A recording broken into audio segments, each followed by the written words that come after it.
Good afternoon. Welcome back to this afternoon session. My name is Matheus Grasselli. I used to be Deputy Director here at the Institute. Now I'm Deputy Provost at McMaster University, so I'm on the job for any thing that starts with Deputy. I'll go for Deputy Sheriff next. It's my great pleasure to chair this afternoon session. I have a cheat sheet for all of the speakers because of how extremely accomplished they are.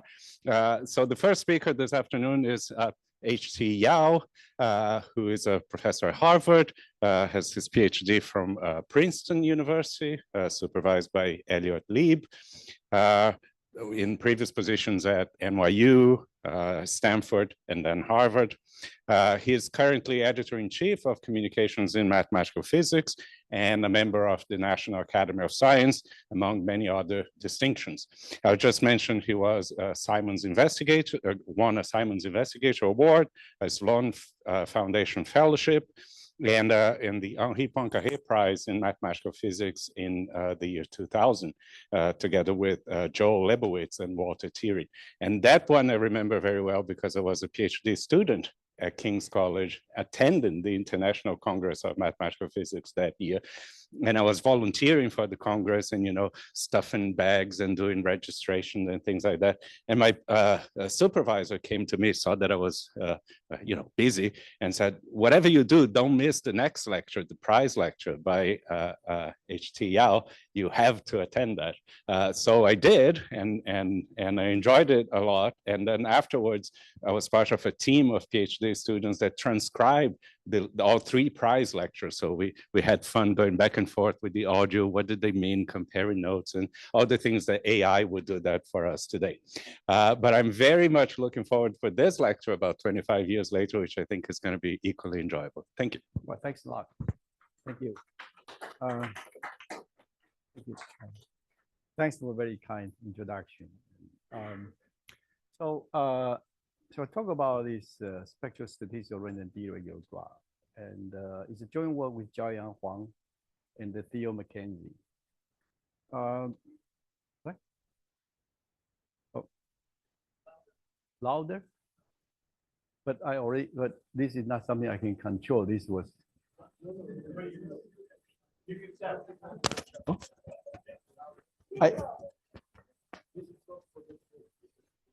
Oh, speak louder. Is now okay? All right. All right. So we talk. So this is roughly the outline of the lecture.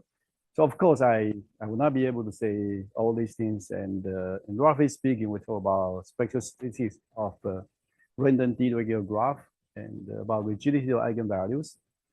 And I will say something about the ideal proof and also about this edge universality and this Tracy-Witten law. And all right, so first is so let me define the random deregulation graph. So there are various models of random deregulation graph. So we take the simplest case. Sorry. Well, right. So I'll take the.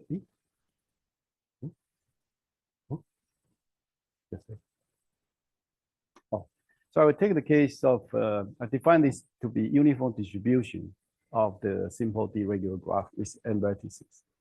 And now you look at the adjacency matrix. It's whenever there's an edge, you put a 1, there's no edge, you put 0.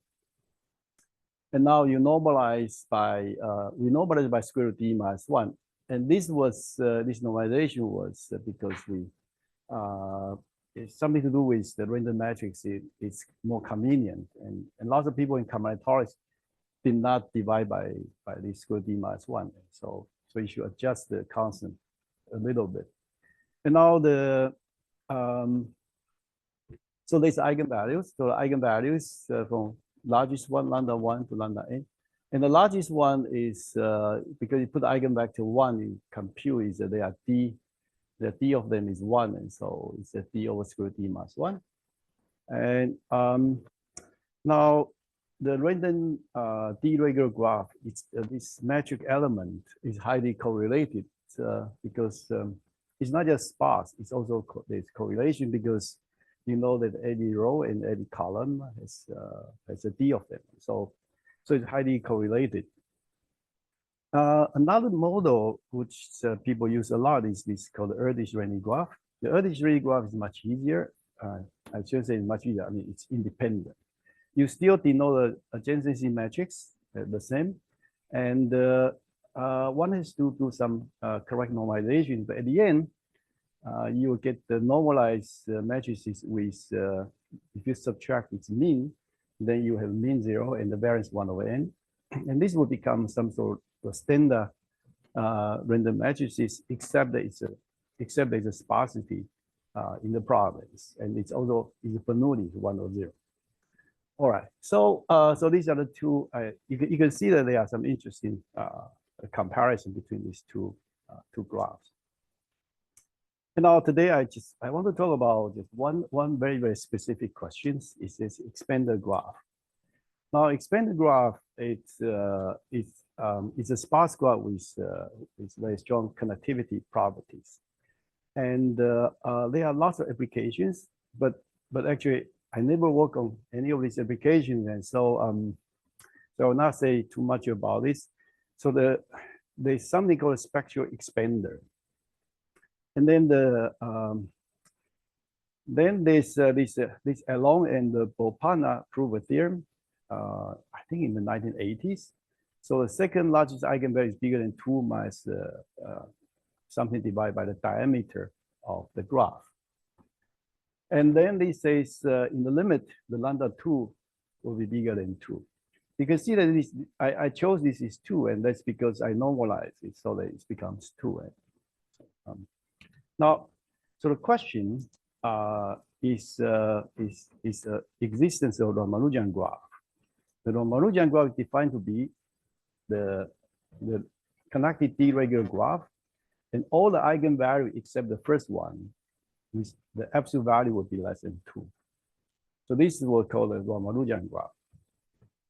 And now, so this one was, so there was an explicit construction by Lubetsky and Philip and Sanak, and also by Margulis, and there are also other extensions. This was based on number theory constructions, and it's explicit construction. And then later on, there's this Marcus Spielmann and Srivastava. They prove the existence of bipartite Ramanujan graph, and they use the method of interlacing polynomials. And so, but the existence of a D-regular graph for ABD, whether they are Ramanujan graph is still open actually. So the next thing I want to connect this to a random matrices, and this is where we started. So about 10 years ago, and the simplest one was so-called Gaussian orthogonal ensembles. Just take the random matrix with metric element independent and its normal distribution, and then with mean 0 and the variance 1/n. This variance 1/n again is normalizations. And now, if you look at the eigenvalue distribution, so you compute the eigenvalues and the delta lambda I spectral measures divided by 1/n, then you converge this to Wiegand semicircle law. This was famous Wiegand semicircle law. And now we also know that if you look at eigenvalues, now you start to look at the gap between eigenvalues in the bulk. Then this was computed by Goldie Mehta and Dyson, and then also this related to the Penave equation by Jimbo Minwa and Morisatos. The same thing, you can do the same thing at the edge, and this was the so-called now called the Tracy-Wheeldon law. The Tracy-Wheeldon law is the eigenvalue distributions. And for example, the first eigenvalues, if you minus 2 and you scale it by n to 2/3, it converges to the Tracy-Wheeldon law.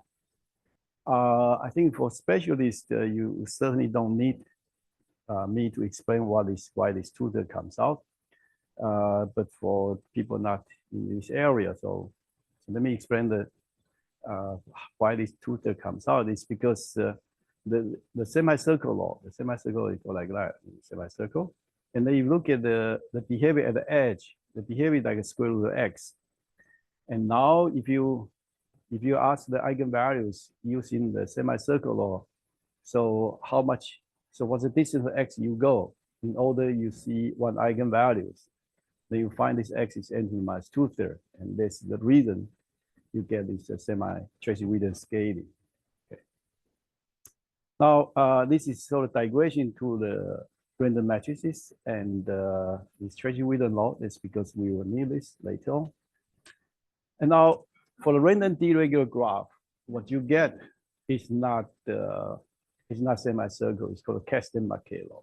The Kasten-Mackay law look like this. So now here I use, if you look at the d equals 3 and so on, and it look like this. It has some ear. And now when d is very large, it become more essentially becomes semicircle. That's because the Kasten-Mackay distribution like this. If you take d equal to infinity, you can see this term disappear. This becomes 1, becomes semicircle. Now this was proved by Kasten in 1957. He just computed this for a d-regular tree, and Mackay extended to a d-regular graph. And now in this picture, the first eigenvalues, lambda 1, is not here because I mean, this is quite big here, so you don't see it. And it's also because you divide by 1/n, so it will disappear anyway. All right, now, so this was the spectral measures. But you see the spectral measure did not tell you the location of individual eigenvalues. And the reason is because you divide by 1/n. So essentially all the information about individual eigenvalues disappear. And this is what, after you divide by 1/n. Now, there's a well-known conjecture. By now it's well-known.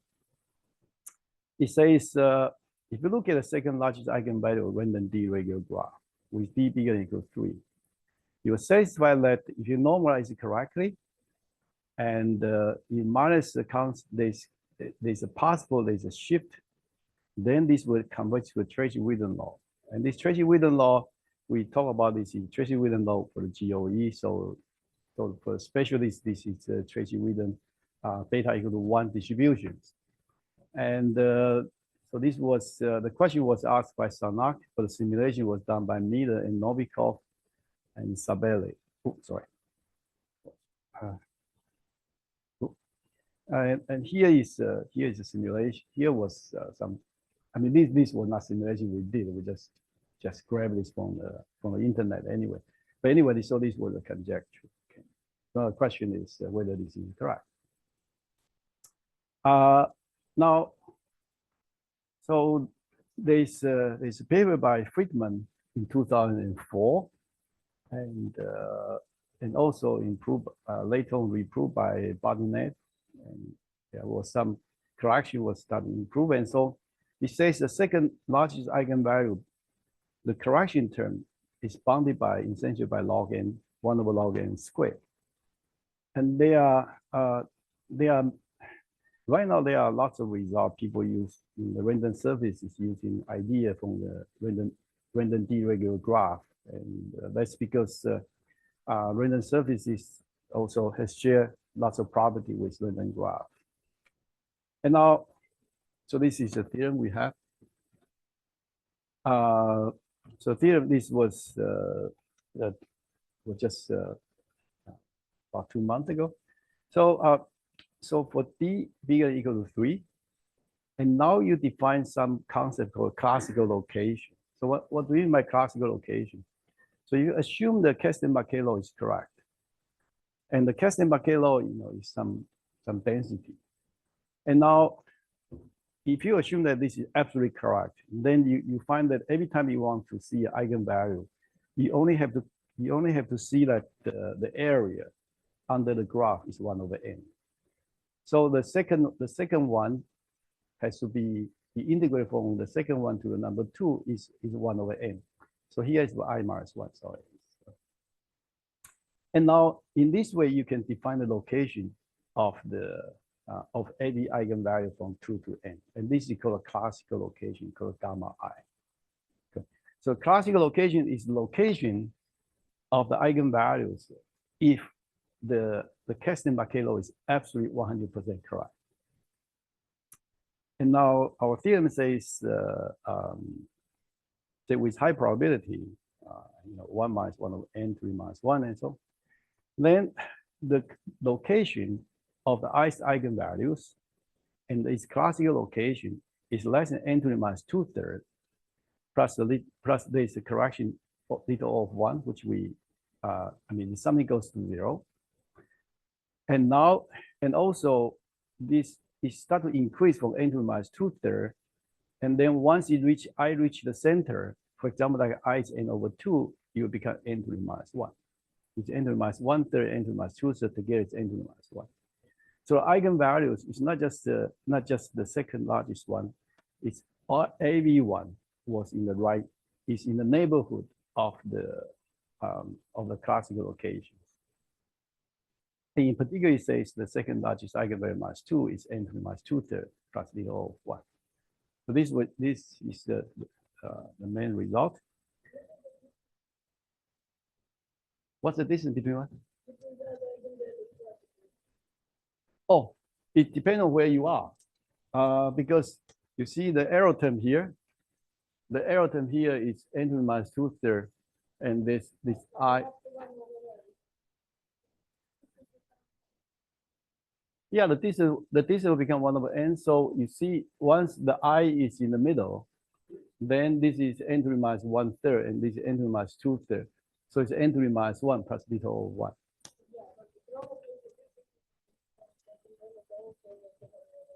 No. Yeah, because you cannot, because it's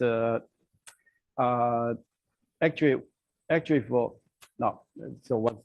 How should I put it? Now, if you look at the GOE, then this number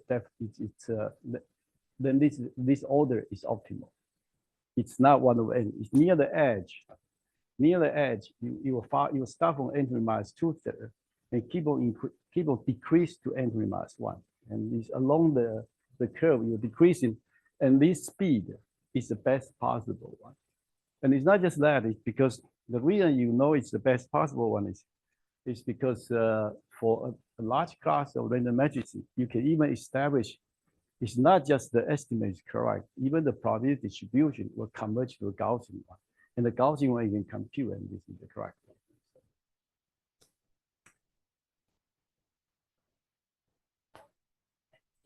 No. I didn't say you will hold all of them simultaneously. They were including the soup that I have to think about it. So usually for other random matrices is correct, but here has this probability. So all right, now there's a paper by actually it's about the same time we have. So so then it says if you use the random permutation models for D regular graph, and with even D bigger than or equal to 4. Now, then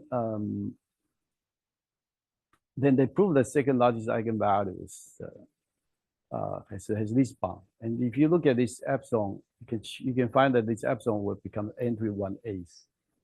So this was the okay. All right. So it's different. It's completely different method, but this is they use the random permutation models, and this is for the even D. Okay. So now there's earlier result, and if the D is bigger than n to the epsilon, and then you can prove that this is actually converges to a trace rhythm. This is actually correct. And so we call this called universality, and this is some jargon from random magic theory. Once something is the same as a Gaussian, then you call it universality. Now, but for people in the Ramanujan graph, they don't like this D connect with n to the epsilon. It's sort of strange way of looking at the problem. And so in any case, but roughly speaking, this result says if you take D is really between n to epsilon and n to 1/3, then you know that about 69% of D regular graph are Ramanujan graph. And so it's not just that you know that Moore-Rogers graph exists, but you also you know precisely what's the probability. And this because you can do this because Tracy-Wheeldon law. This Tracy-Wheeldon is explicit function. You can really do numeric computation and find out this number correctly. So, all right. So so there are some previous result, earlier result, but because I don't have much time, and so I will just move on. Okay. And now, what about this early running graph? And this was done with actually with lots of. This result was partly not my result. It's by Lee and Schnelli, and partly I did also with other co-worker. And but the final result I mentioned here in 2023, and it says that if you have a random, if you have early running graph, then the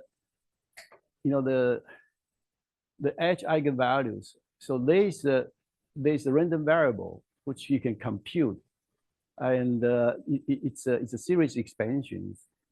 And now the first order term is a Gaussian divided by square root n d. It's a metric element ij squared minus 1 over n. And then there's also a deterministic number you can compute explicitly.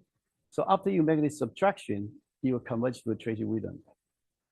And this means the probability of the extremal eigenvalue is a Gaussian plus Tracy-Wheeldon. But because they scale differently, you find that the Gaussian, the Tracy-Wheeldon only dominate, the Gaussian dominate Tracy-Wheeldon for small d less than 1/3, and the Tracy-Wheeldon dominate for d bigger than n to the 1/3. And I think this case, Tracy-Wheeldon dominate for d bigger than n to the 1/3. This was a theorem by Lee and Schnell. All right. So this was the case of early running, and then you can ask the question now: what happened when d become when d go below lag? And there are also some results, but anyway, they are. I mean, especially there's this result about for small d, and but anyway, but this is not an emphasis of today's talk, so I would just.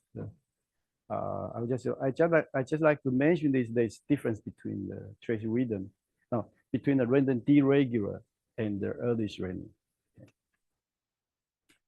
So now we sort of finished the statement of the result, and I would like to talk about some proof.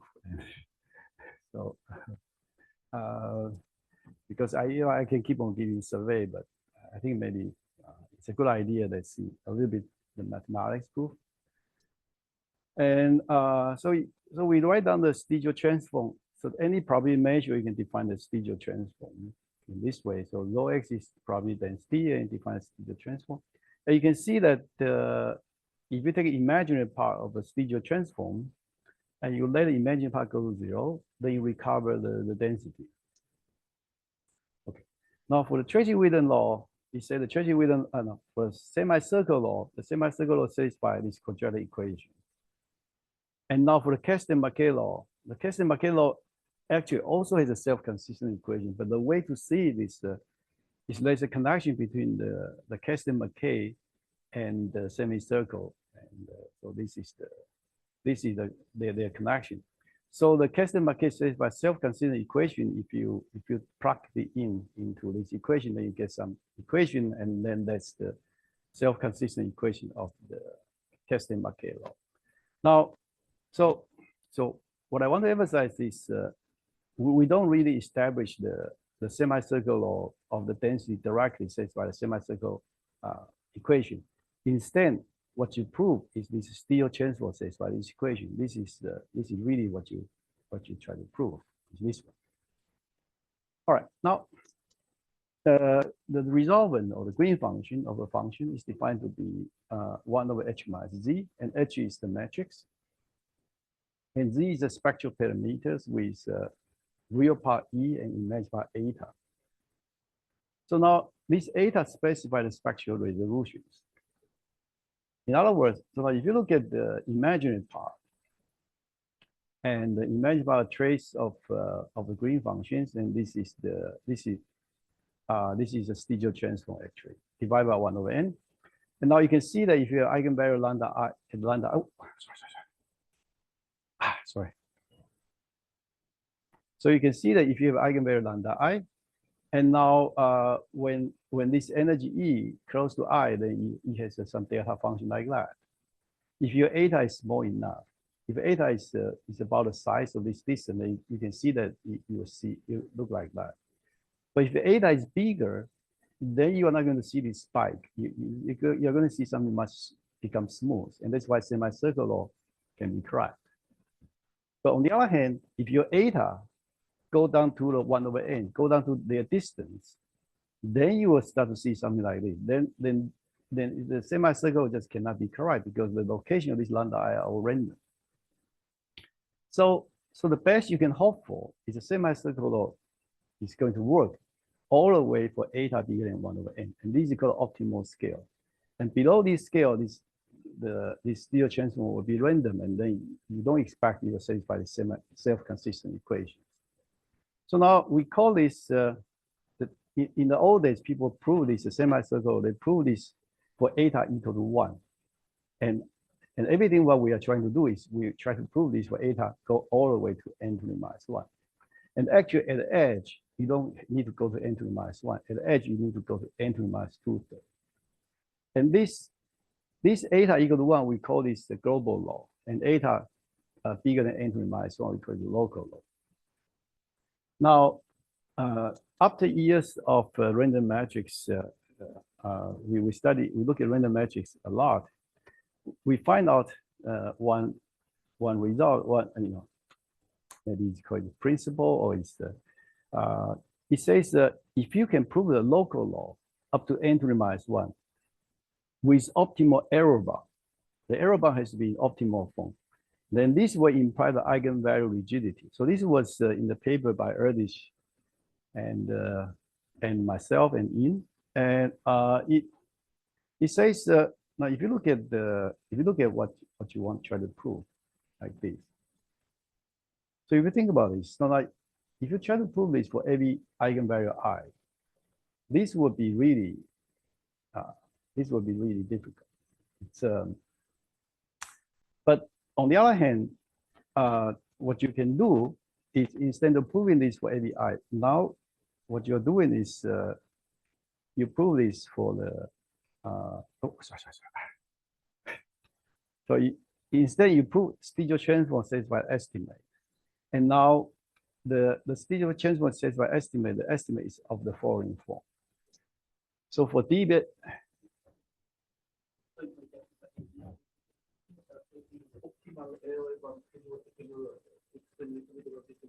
Yeah, it's here. Yes.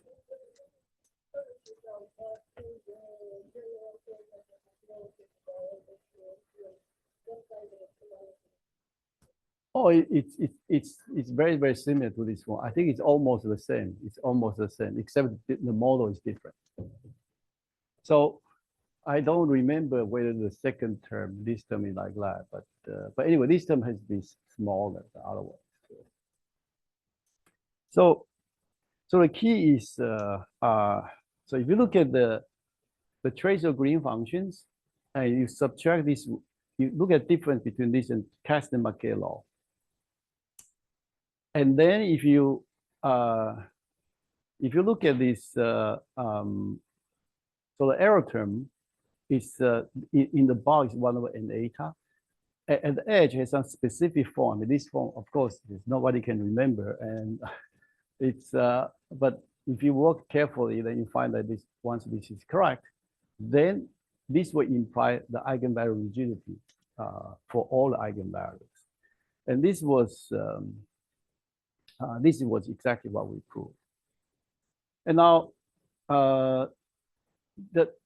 this result is the one we the most recent one, and actually some weaker result was already done previously, and I want to emphasize that once you can estimate the eigenvalues, once you can estimate trace, it's not just if you can estimate this is a trace of green functions, but if you can estimate individual metric element, then these were in private delocalization. So this is something do not have, it's not exactly for this lecture, but anyway, for people look interested in delocalizations, if you can estimate the metric element in standard trace, then you get delocalization. And this is what we did in this regular metric delocalization. But anyway, it's so this was technically the estimate we did.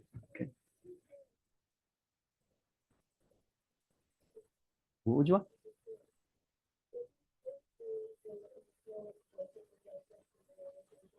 Yes.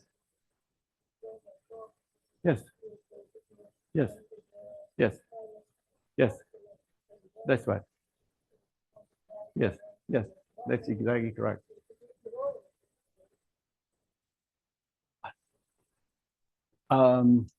Anyway. Yeah. Yeah. Oh, here. That's right. Yes. Yes. That's right. Yeah. Yes.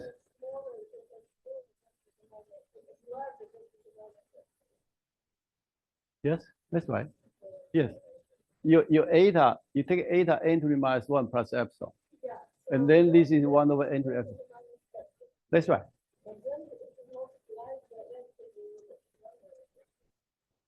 N to the 1 minus epsilon.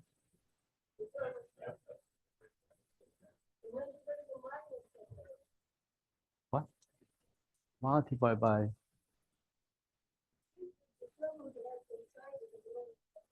Yeah, this is correct. Yes. When eta becomes small, it will become bigger. That's correct. This is 1 over n eta is correct. Yes.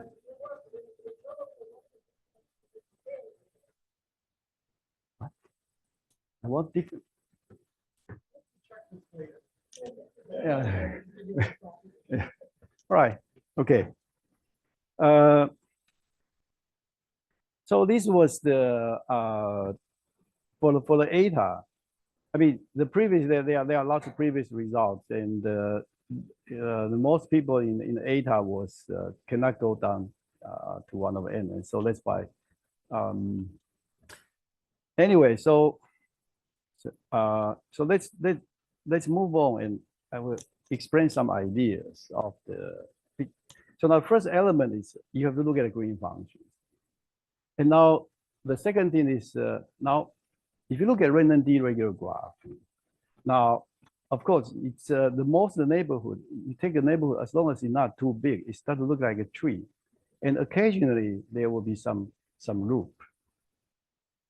And now, how do you prove that it satisfies the Keston-Mackay law? And the idea is now, if you look at the green functions, if you look at green function g of z, look like this. And now you just expand the green function in the power series. And you can see that the green function becomes sum over weighted path. So you see because this h is just is either 1 or 0, so it's really and its h squared is really just become a random walk. And now if you look at this guy, so it's a random walk, and then if it goes out and come back from different places, actually it's very expensive. And the reason is because once you go out, it's a small neighborhood, then there's a decay of correlation. So the probability, this path, the probability is much smaller than they just come back to here. And if it's just stuff on here, you come back to here, then this one is a green function itself again. So there's a self-consistency equation here. And then the idea is then you try to define the green function with this GJJ with I removed. So you look at this guy here, and with this card removed, and this is our fundamental object.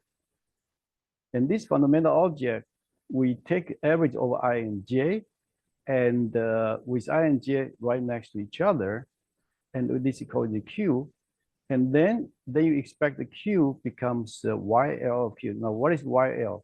YL is a green functions of the of this guy, of this tree, with the vertex here, you just instead you put the value Q here. And now then you see the Q is approximately equal to YLQ. And so what we really prove is we try to prove that Q in minus YLQ to a high moment with the expectation, and we estimate this one, this object, and for any fixed integer Q. So this find we find the object that we want to estimate. And now the second thing is random deregular graph has the trouble of their high correlations. And how do we deal with correlation? To deal with correlation, it's actually, there are lots of headache. And the reason, but then we try to use a property called random switching. The random switching is if you have a 2H here and 2H here, and now you replace these two by these two, then it's still random deregular. If original graph is random deregular, then after this replacement, it's still random deregular. And now, so what it says is you can randomly choose 2H and switch them, and then this will still has a random deregular graph, and the probability distribution will be invariant. And this was observation by McKay in 1981. And now we use this invariance a lot because this invariance give us some sort of independence. You will see in a minute why this is correct.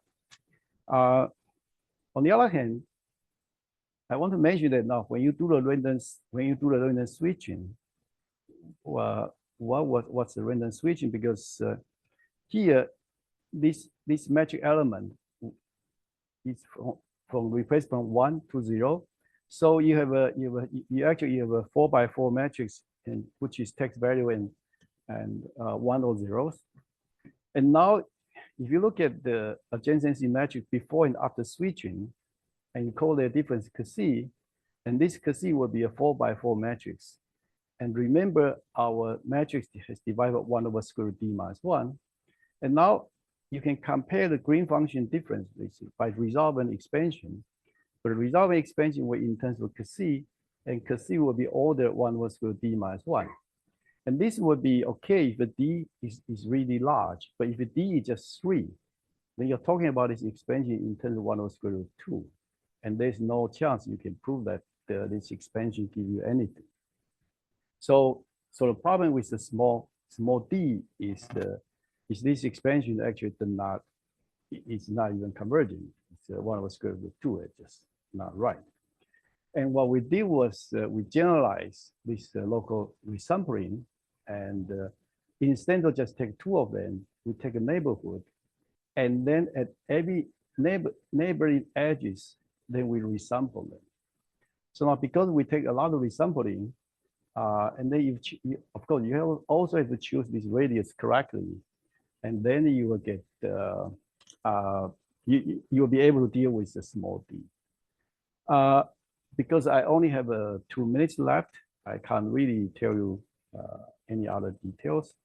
But I would like to say one more thing about how do you deal with how do we prove the trace rhythm comes out? Because the previous what we say is good for the rigidity, but how the trace rhythm comes out. The trace rhythm comes out is this idea of metric Brownian motions. So if you look at a metric element, and if you run a metric Brownian motion, here I run an Ornstein-Uhlenbeck process.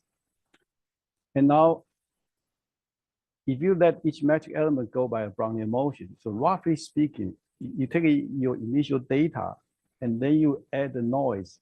You add the noise of the like a GOE. Now, there's a theorem says if you add this tiny bit of noise, and oh, no, I forgot the tiny. If you add a tiny bit of noise, and then you will, for arbitrary, essentially, I cannot really tell you the condition. For the typical initial, for the metric H0 satisfied rigidity estimate, if you add a tiny bit of noise, then the H eigenvalue becomes trace rhythm. So this is something very strange. If you take an initial matrix, you add a tiny noise, then it will be, so the noise will eat out the signal. And then it becomes a trace rhythm. And this was theorem I did with Benjamin London, who is now here, and also extend to other models by another two of my students. And so this was, and the edge universality followed by doing a comparison of H and HT. And this part actually is a problem for D small. And this part, we can only do this for the D, is largely n to the epsilon, and that's why the theorem was correct for only for D bigger than n to the epsilon. Okay, so I will just summarize because I think the time is up. So what we prove is eigenvalue rigidity was proved for all eigenvalues for random D regular graph for D bigger than 3. And the fluctuation of the second largest eigenvalues is n3 minus 2/3. And the Tracy-Wheeldon law was proved by D3 bigger than n to the epsilon. And now, so the next question is the Tracy-Wheeldon law, whether this is correct for D bigger than equal to 3. Even though this is still open, but I think we have pretty good idea how this can be done. And now the Tracy, for the Erdős Renyi graph, then the behavior is a bit different. There's a transition in the n to the 1/3. And the rest, there are lots about this eigenvector and delocalizations and there's something about this quantum inequality. This I don't have time to talk about. So thanks a lot for listening. Thank you.